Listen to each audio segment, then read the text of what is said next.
বাপজনকে দেখানো যাবে না, যাতে পরের বারে শেষে যেতে চাই।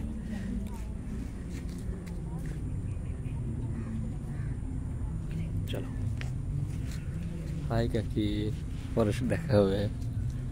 এই যে গোলা আছে, ওই যে পিচ্চিটাকে কোলে করে নিয়ে যে তার আম্মাজান দাঁড়ায় আছে।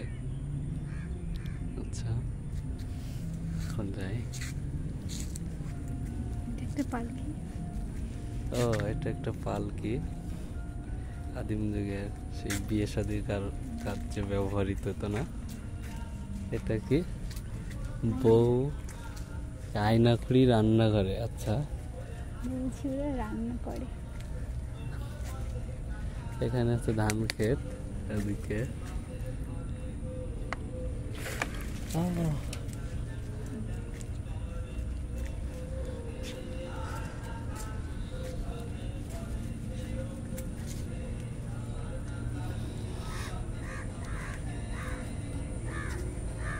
এটা খয়ে গাছ না?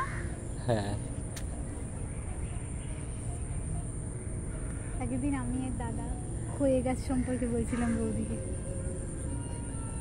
খয়ে গেছে।